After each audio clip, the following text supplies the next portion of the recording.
This is InFocus News. Hello, I'm David Gibbons. A meeting for creditors who have funds invested with ACF Investments Limited was held at the Wesley Centre in Sydney on August 6. ACFI has supported Avondale College, a tertiary institution owned by the Seventh Adventist Church, with grants totalling almost $6 million over the last 25 years. The independent investment company has been affected by a lack of confidence, affecting all non-bank financial institutions that do not benefit from the Australian Commonwealth Government guarantee bank deposits.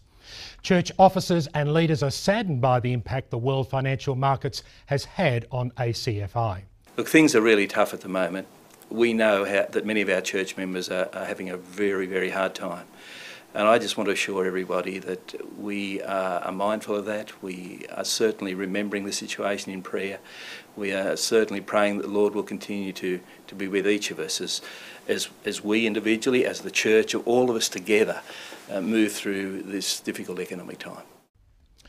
5 years ago, 24 Adventist schools had to close in Vanuatu because the church could no longer afford to run them. Funding could only be found to keep 6 Adventist schools open in the developing country. But now, visiting Adventist directors of education have found that the 24 closed schools are still open, and at least another 10 have started as well. Local villagers wanted the Adventist education, Christian values and spiritual lessons to continue. So they found the most educated person in the village to become the teacher, even if they had only a grade 6 education. And so here's the school, now start teaching.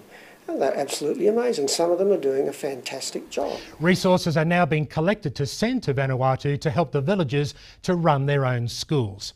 And you can go online and watch the full interview with Ken Westlake. Adventist volunteers have fed 1 million hungry people in one single afternoon in Bucaramanga, Colombia.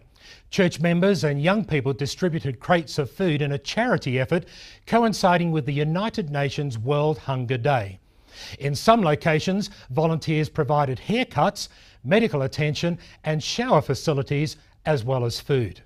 The Governor of Santander, Horacio Serpa, said he was grateful for the church's commitment to follow Jesus' example.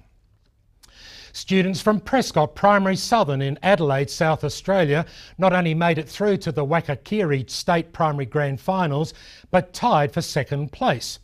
Wakakirri is a festival of performing and visual arts where young Australians are challenged to create a story, then share it with the community. The students from the Adventist school wrote and performed Litterbug Learns a Lesson, a story dance about a boy whose chronic littering was destroying habitat and endangering sea creatures. Fantastic way of the children being able to have a voice to express issues that concern them about the environment or human society. Established in 1992, Wakakirri is the largest multi-arts event for schools in Australia, with an emphasis on creativity and participation rather than big budgets. In this week's colour edition of Record, Wahroonga Television celebrates 5 years, and It Is Written Oceania joins the Adventist Media Network. You can go online to infocus.org.au if you'd like to see the full half hour of InFocus every week. And of course, you can also watch the program every Friday, Saturday and Sunday evening on Hope Channel. Thanks for watching. See you again next week. I'm David Gibbons.